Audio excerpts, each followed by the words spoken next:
సునీత అభ్యర్థిత్వం వీకా. అయితే ఈ చర్చ ఎందుకు వచ్చింది? వై అంటే విష్ణువర్ధన్ రెడ్డి పీజేఆర్ కొడుకు కూడా నిన్న నామినేషన్ వేసిండు. ఎందుకు నామినేషన్ వేసిండు అని అంటే సునీత అభ్యర్థిత్వం అంటే ఆమె యొక్క నామినేషన్ రిజెక్ట్ అయ్యే అవకాశం ఉంది అన్న అనుమానంతో బీఆర్ఎస్ ఎందుకైనా మంచిదని సేఫ్ సైడ్లో విష్ణువర్ధన్ రెడ్డితో నామినేషన్ వేయించింది. ఆ నామినేషన్ దాంట్లో అఫిడవిట్లో కూడా బీఆర్ఎస్ పార్టీ అభ్యర్థిగా నామినేషన్ వేస్తున్నట్టుగానే ఉన్నది. సో ఎవరికైతే బీఫామ్ ఇస్తారో వాళ్ళు అఫీషియల్గా పార్టీ అభ్యర్థి కింద ఉంటారు. ఇప్పుడు నిన్న నవీన్ కుమార్ యాదవ్కి బీఫామ్ ఇవ్వడం జరిగింది. సో ఆయన పార్టీ అభ్యర్థి. సో మరి ఇప్పుడు వీళ్ళిద్దరిలో ఎవరికి బీఫామ్ ఇస్తారు? ఒకవేళ గనక సునీత నామినేషన్ కనుక తిరస్కరణ గురి కాకపోతే ఆమెకే బీఫామ్ ఇస్తారు. లేదా అది రిజెక్ట్ అయితే విష్ణువర్ధన్ రెడ్డిని లైన్లో పెట్టినట్టుగా కనబడతా ఉన్నది. మరి ఎందుకు అంటే ఆమె మ్యారేజ్ విషయంలో కూడా ఏదో కొంత ఇబ్బందులు ఇవన్నీ ఉన్నట్టుగా కనబడతా ఉన్నది. ఆయన మాగంటి గోపీనాథ్ గారి మొదటి భార్య, ఆమె పేరు ఏదో మాలతి ఏదో పేరు చెప్తున్నా, ఇక్కడ ఉండరట. సో ఆమె మొదటి వైఫ్గా ఉండగా ఈమెను మళ్ళీ చేసుకున్నారు. హిందూ వివాహ చట్టం ప్రకారంగా ఇది చెల్లుబాటు అయిన మ్యారేజ్ కాదు, లీగలైర్ కాదు అన్నది ఒక చర్చ ఏదో వినబడతా ఉన్నది. సో అందులో ఈ లీగల్ పాయింట్స్ని ఎవరైతే మాగంటి గోపీనాథ్ బ్రదర్ ఉన్నాడో వజ్రానాథ్ అని ఉంటాడు ఒక ఆయన, ఆ వజ్రానాథ్కి ఆయన టికెట్ కోసం ఇక ఎక్స్పెక్ట్ చేసిండు. ఆయన ఏది బీఆర్ఎస్ నుంచి టికెట్ ఎక్స్పెక్ట్ చేసిండు. సో టికెట్ రాకపోయేసరికి ఆయన ఆ సునీత మీద యుద్ధం ప్రకటించింది. ఇప్పుడు కాదు, ఆయన ముందు నుంచి యుద్ధం ప్రకటించిన టికెట్ కోసం ఉన్నప్పటి నుంచి. సో ఆమె ఈ మాగంటి గోపీనాథ్ తల్లేమో ఈ వజ్రానాథ్ సైడే ఉన్నది. కోడలికి కొంత వ్యతిరేకంగా ఉన్నారు వీళ్ళంతా. సో ఈ వజ్రానాథ్ ఈ మొత్తం వ్యవహారాన్ని చాలా పగడ్బందీగా తెర వెనుక నడిపిస్తున్నట్టుగా కనబడతా ఉన్నది. ఆమె నామినేషన్ రిజెక్ట్ అవుతుందేమో అనే భయంలో బీఆర్ఎస్, అందుకే బరిలోకి విష్ణువర్ధన్ రెడ్డి. విష్ణు నామినేషన్ అందులో భాగమేనా? మాగంటి గోపీనాథ్ రెండో భార్యతో ఇష్యూ వస్తుందేమో అనే టెన్షన్.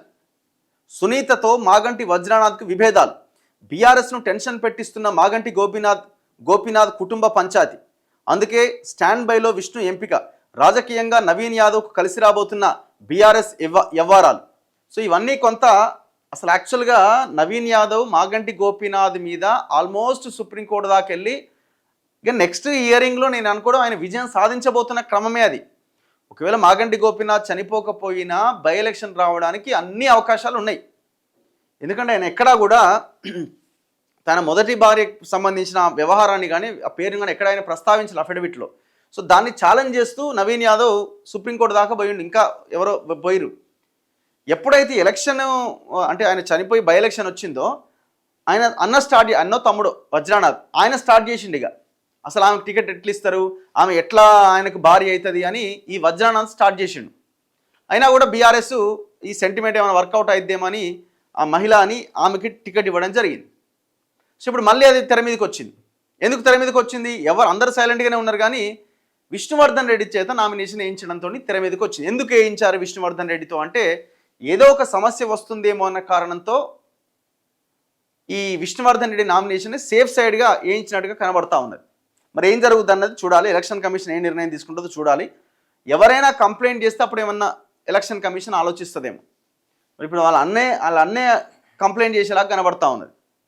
ఒకవేళ బీఆర్ఎస్ కనుక వాళ్ళ అన్నని ఏమైనా మేనేజ్ చేసి లోపల ఏదో ఒకటి చేసి ఖతం చేస్తే మళ్ళీ ఏమైనా చల్లబడే అవకాశం ఉండొచ్చేమో. ఎట్లయినా కష్టమే. రేపొద్దున ఎలక్షన్లో గెలిచిన తర్వాత ఒకవేళ పొరపాటున గెలిచినా కూడా మళ్ళీ ఎవరో ఒకరు కోర్టుకు వెళ్ళే అవకాశం కూడా ఉండొచ్చు. మరి అన్నీ ఎందుకు, ఈ సమస్యలన్నీ ఎందుకు అని అనుకొని విష్ణువర్ధన్ రెడ్డి చేత నామినేషన్ వేయించిందేమో అని అనిపిస్తున్నది.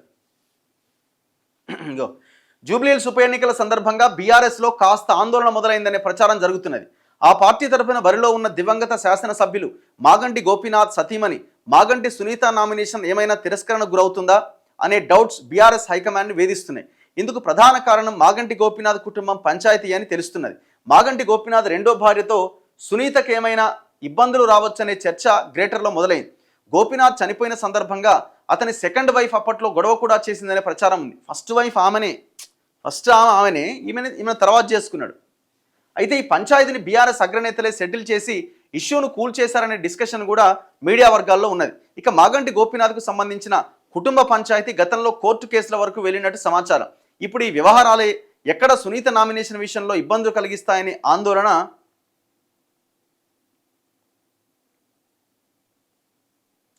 బీఆర్ఎస్ను వెంటాడుతున్నది. మరోవైపు మాగంటి గోపీనాథ్ సోదరుడు మాగంటి వజ్రనాథ్ సునీతకు అంతగా మద్దతు తెలపట్లేదని సమాచారం. మద్దతు తెలుపుడు కాదని వ్యతిరేకంగానే పనిచేస్తున్నాడు. వజ్రనాథ్ దాదాపుగా 20 రోజుల క్రితం హైదరాబాద్లో మీడియా సమావేశం నిర్వహించారు.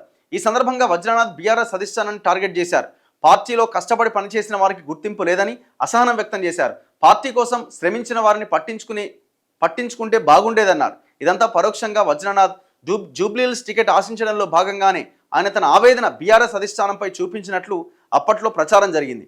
ఇది ఒకటే కాదు, ఆయన ఒక లెటర్ కూడా రిలీజ్ చేసిండు. ఏమని? ఈమె ఈమె సునీత గోపీనాథ్ హాస్పిటల్లో ఉన్నప్పుడు ఈ ఫలానా వ్యక్తులు లోపలికి రానివ్వద్దని ఆ ఏజీ హాస్పిటల్ యాజమాన్యానికి లెటర్ రాసింది. ఎందుకు లెటర్ రాసిందంటే వీళ్ళకి ఆమెకు పడదన్నమాట. సో వాళ్ళు మా ఆయనను చూడడానికి రావద్దని ఆమె ఏకంగా లెటర్ రాసింది ఏజీ హాస్పిటల్కి. సో ఆయన బతుకున్నప్పుడే. ఇది ముందు నుంచి వాళ్ళ ఫ్యామిలీలో ఉన్న గొడవనే. కాకపోతే ఈ టికెట్ విషయంలో ఇంకా మరింత ముదిరింది. వజ్రనాథ్ నాకు కావాలనుకున్నాడు, ఆమె నేనే పోటీ చేస్తాను. ఆమె మొత్తానికి ఈ ఇష్యూ మరింత ముదరడంతో ఈ మొత్తం డేటా అంతా వజ్రనాథ్ దగ్గర ఉన్నది. ఎందుకంటే నేను ఫ్యామిలీ మెంబర్ కాబట్టి ఎవరు ఏంటి, ఎవరిని ఎప్పుడు చేసుకున్నారు ఏంటి అన్నది వజ్రనాథ్ దగ్గర పూర్తి డేటా ఉన్నది.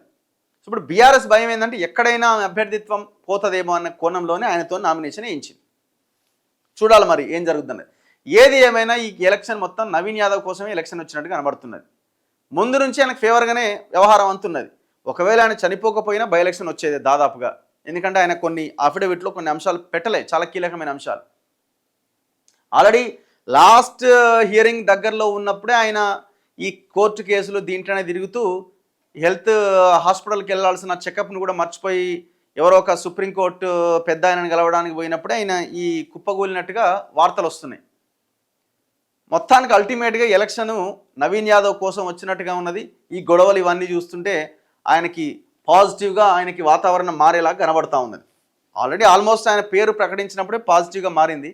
ఇక్కడ ఒకవేళ ఆయన నవీన్ యాదవ్ గెలిచినది కాంగ్రెస్ గెలుపు కింద కాకుండా నవీన్ యాదవ్ గెలుపు కిందనే మనం చూడొచ్చు.